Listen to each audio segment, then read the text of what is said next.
ഉമ്മ, നമുക്ക് സ്വന്തമായിട്ട് എന്തെങ്കിലും വീട് എന്തെങ്കിലും ഉണ്ടാ? ഇല്ല. അല്ലെങ്കിൽ സ്വന്തമായിട്ട് എന്തെങ്കിലും സ്ഥലോ അല്ലെങ്കിൽ എന്തെങ്കിലും സ്വത്തോ അങ്ങനെ എന്തെങ്കിലും സ്വന്തമായിട്ട് വല്ലതും ഉണ്ടാ?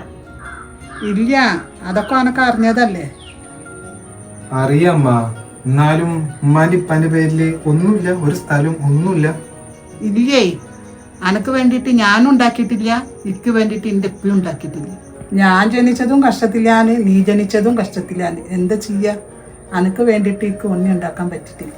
അതല്ലമ്മ, ഇപ്പൊ എന്റെ ഫ്രണ്ട്സ് ഒക്കെ ഉണ്ടല്ലോ, അവർക്ക് സ്വന്തമായിട്ട് എന്തെങ്കിലുമൊക്കെ ഒന്നുണ്ടാവും. സ്വന്തമായിട്ട് വീടുണ്ട്, അല്ലെങ്കിൽ അവിടെ അവർക്ക് സ്ഥലമുണ്ട്, ഇപ്പുറത്തെ നാട്ടിൽ അവർക്ക് സ്ഥലമുണ്ട്, സ്വന്തം നാട്ടിൽ തന്നെ അവർക്ക് സ്ഥലമുണ്ട്.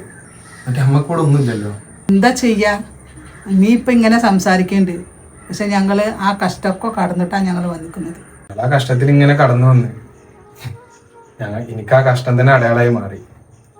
ഉമ്മ, ഞാൻ പറഞ്ഞിരുന്നില്ലേ ഒരു കുട്ടീനെ പ്രേമിക്കണത്. അവര് വീട്ടിലേക്ക് എന്നെ വിളിച്ചിരുന്നു. കുറെ ചോദിച്ചു, സ്വന്തമായിട്ട് വീടുണ്ടോ, സ്വന്തമായിട്ട് സ്ഥലമുണ്ടോ, സ്വന്തമായിട്ട് എന്തെങ്കിലും ഉണ്ടോ. അവര് ചോദിക്കുന്ന ചോദ്യത്തിന് നമ്മുടെ അടുത്ത് ഒന്നുമില്ല. ഞാൻ പറഞ്ഞു എൻ്റെ അടുത്ത് ഒന്നുമില്ല, പക്ഷെ ഇതൊക്കെ ഞാൻ വാങ്ങും. ആ ഒരു കോൺഫിഡൻറ്റ് എൻ്റെ അടുത്തുണ്ട്. ഞാൻ നാണം കെട്ടില്ല.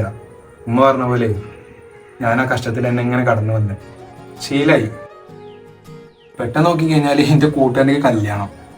ഒന്നും അറിയില്ല എനിക്ക്. കള്ളും കുടിച്ച് കഞ്ചാവ് അടിച്ച് ഒരു പണിക്കും പോവില്ല, നമുക്ക് കല്യാണം. നോക്കിയെന്താ, ചെക്കൻ ശരിയല്ല, പക്ഷെ അവൻ്റെ വീട്ടിലുള്ളതൊക്കെ ശരിയാ.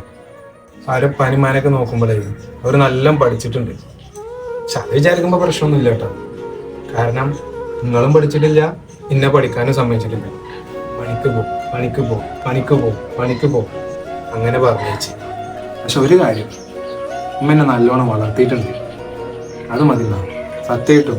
ഞാൻ കുറെ ആൾക്കാരെ ഇങ്ങനെ കാണുന്നുണ്ട്, എൻ്റെ കൂടെ ഉള്ളവരൊക്കെ അവരൊക്കെ വെച്ച് കാണുമ്പോഴേ അവരിപ്പിമ്മി അവർക്ക് എന്താ വെച്ചുണ്ടായിക്കോട്ടെ, സ്വത്തോ വീടോ ഇനിപ്പാൻ്റെ പൈസയിൽ ഒരു ജീവിക്കുക എന്താ വെച്ചാൽ കാട്ടിക്കോട്ടെ.